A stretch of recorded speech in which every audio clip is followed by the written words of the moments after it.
Hi, my friends. Welcome back to part two of last week's series on adultery. Should I stay or should I go? And the conclusion of this series on adultery in itself.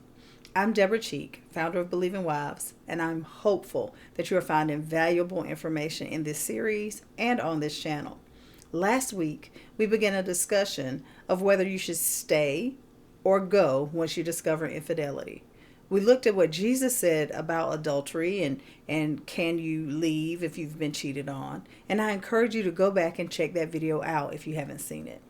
Today, I want to continue that conversation with a few practical steps to add no matter which decision you make. Number one, set boundaries. When infidelity happens, it's a sign that boundaries have been broken. Obviously, marital boundaries have been crossed. But in order to rebuild, serious boundaries have to be reestablished. Now, before I go further, let me say a couple of things. Boundaries are for you, and they need to be things that you can control. For example, you may need a few days apart so that you can think clearly. That's a healthy boundary.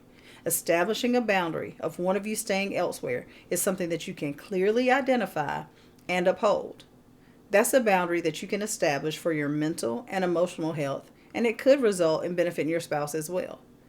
An unhealthy boundary would be asking your spouse not to speak to another female without your permission. That's not something you can enforce. It's not something that you can uphold. And since you're not with them every minute of the day, you can't identify it. Remember, boundaries are for protection, not for punishment. There are some boundaries that you and your spouse may need to agree upon if you desire to work on your marriage. Will you check in with each other at a certain time?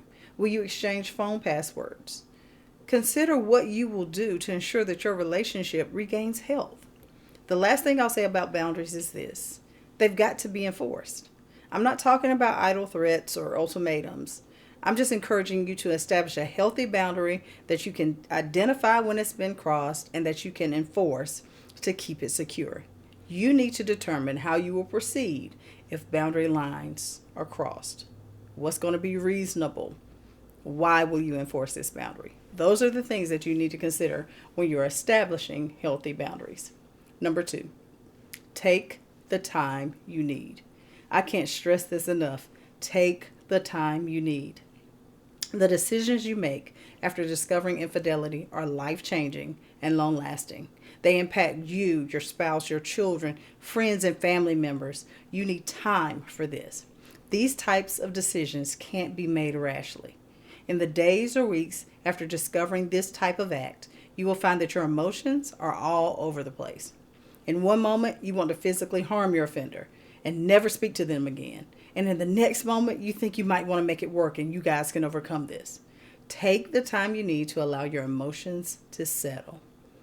You need to feel those emotions and process them, but you don't necessarily need to let those emotions decide for you. You also don't need to let anyone bully you into making a decision rapidly.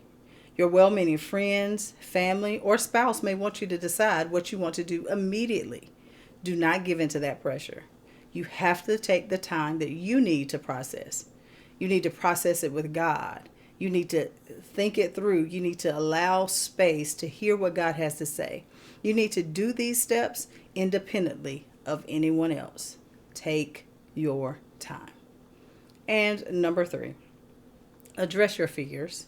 We've already discussed how adultery introduces fear and anxiety, but we can't just push that fear down and pretend like it's not there. We have to address those fears if we're going to overcome them. Maybe you need to take out a journal and name those fears. Is it the fear that it will happen to you again? Is it the fear that staying with your spouse makes you look foolish? Is it fear that if you leave, that's not God's will? Is it fear of what people are going to say about you, or that you won't have the financial support you need if you leave? Whatever that fear is, naming it is the first step to conquering it. Then you can use God's word as truth to combat those fears. You can also surround yourself with trusted friends and family members to help you process. Fear grows as we stew on things silently. But if we open up, even to a godly counselor, we will find those fears dissipating so that we can make clear, sound decisions. Address those fears, sis. I hope that these 3 strategies are offering you help. But if you need more strategies, I encourage you to head over to the website and grab the teaching that I've mentioned before, He Cheated, Now What? It offers various assessments, tools, and practical strategies to walk you through this process. If you simply have a question, I am here. You can contact me on the website or send me a direct message through any of the social media platforms below. You don't have to go through this alone. I know that God heals, even from infidelity, and I am believing the absolute best for you. God can restore you and your marriage if both of you are willing to go through what needs to happen in order for that to be done. Keep growing, sis. Keep changing. Keep drawing close to God. Remember, changed wives change lives. I'll see you next week.